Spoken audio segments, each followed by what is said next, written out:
የቀልብ ሰራዊቶች። ቀልብ ሁለት ንዑሳን ሰራዊቶች አሉት። አንደኛው በአይኑ ሲያይ፣ ሌላኛው ደግሞ በእውቀት ወይም በውስጥ አይን ካልሆነ በቀር አያይ። ቀልብ ልክ እንደ ንጉስ ነው። ሰራዊት ደግሞ እንደ አገልጋይና አጋዥ ኃይሎች ናቸው።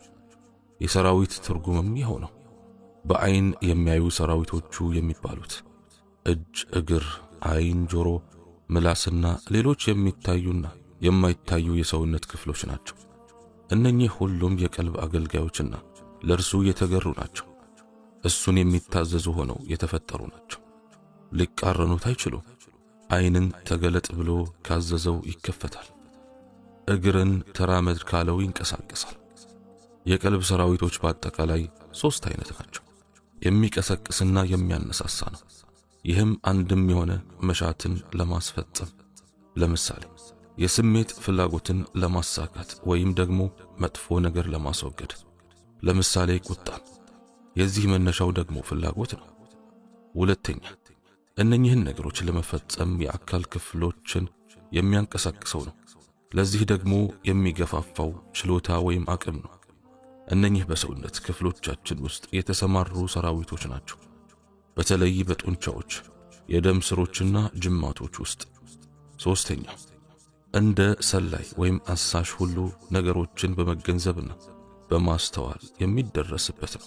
ይህም የማያ፣ የመስሚያ፣ የማሽተቻ፣ የመቅመሻና የመጨበጫ ወይም መያዣ ኃይል ሊሆን ይችላል። እነኚህ በተወሰኑ የሰውነት ክፍሎች የተሰማሩ ናቸው። ይህም ማወቅና መገንዘብ ተብሎ ሊገለጽ ይችላል። ይህ ሶስተኛው አይነት ከነኚህ ከተዘረዘሩት መካከል ነገሮችን በመገንዘብ የሚደርስበት ነው። አንድ ሰው የሆነ ነገር የተመለከተ እንደሆነ አይኑን ይጨፍናል። የዚያን ነገር ምስል ምንነትን በውስጡ ይስልና ይገነዘባል። ይህም በውስጡ የሚስለውና የሚመስለው ነገር ሲሆን ኸያል ወይም ምናብ ይሉታል። በሆነ ምክንያት ይህ ምስል በውስጡ ተቀርጾ ተጠብቆም ይቆያል። ይህም ራሱ ጠባቂ ሰራዊት ነው።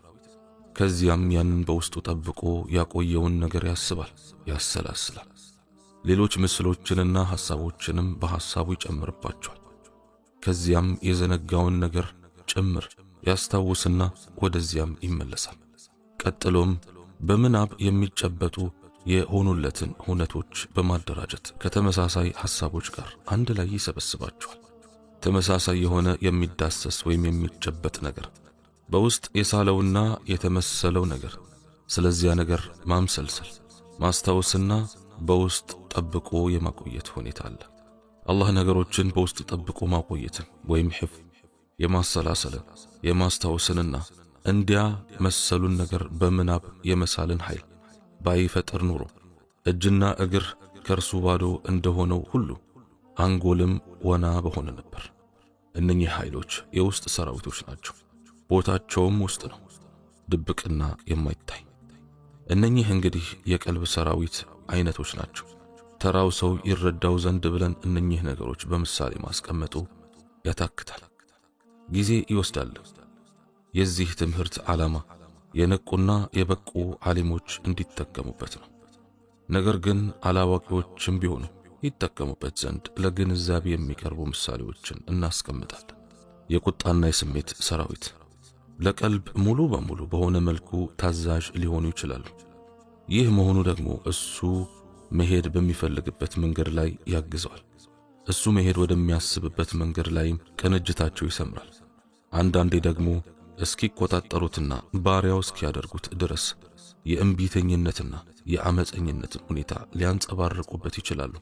ይህ ደግሞ ለሱ መጥፊያውና ወደ ዘላለማዊው ሐሴት ከሚያደርገው ጉዞ እንዳይደርስ የሚያግተው ነው የሚሆነው። ቀልብ ሌላም ወታደር አለው። እሱም ዕውቀት፣ ጥበብና ማስተንተን ነው። በዚህ ወታደር መታገዝም ይጠበቅበታል። በሌሎች 2 ወታደሮች ላይ የሚታገዝበት የታላቁ አላህ ሰራዊት ነውና። ካልሆነ ወደ ሸይጣን ጭፍራ ሊቀላቀሉ ይችላሉ። ቀልብ በእነርሱ መታገዝ ትቶ ለቁጣና ስሜት ወታደር ራሱን ያጋለጠ እንደሆነ በእርግጥም ለጥፋት ይዳረጋል።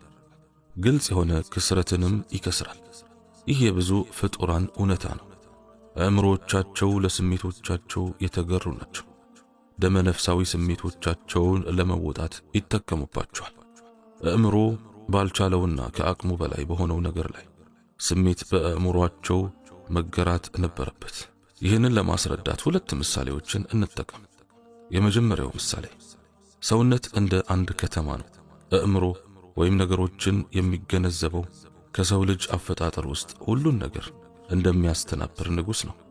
ነገሮችን የመገንዘቢያ ኃይሎቹ ደግሞ ለምሳሌ ከውጭም ከውስጥም የሆኑ ሕዋሳቶቹ እንደ ሰራዊቶቹና ረዳቶቹ ናቸው።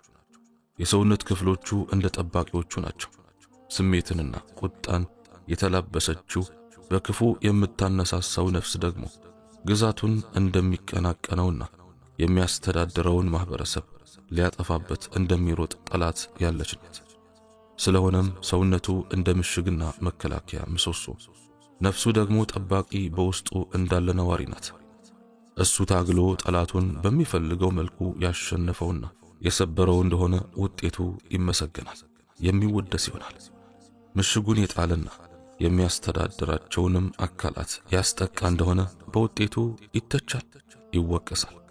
ታላቁ አላህም ኃላፊነቱን ባለመወጣቱ ይጠይቀዋል። ሁለተኛው ምሳሌ የአእምሮ ምሳሌ እንደ አደን ፈረሰኛ ነው። ስሜቱ እንደ ፈረሱ ሲሆን ቁጣው ለአደን እንደሚታገዝበት ውሻው ነው። ፈረሰኛው ብልህ፣ ፈረሱም የሰለጠነ፣ ውሻውም ንቁ ከሆነ የአደን ውጥኑ ይሳካለታል። ነገር ግን እሱ ራሱ ደካማ፣ ፈረሱ ያልተገራ፣ ውሻውም ተናካሽ የሆነ እንደሆነ ፈረሱ ለእርሱ ትዕዛዝ አይመራም። ውሻውም በምልክት ታዞ የታዘዘበትን ደርሶ አያድን።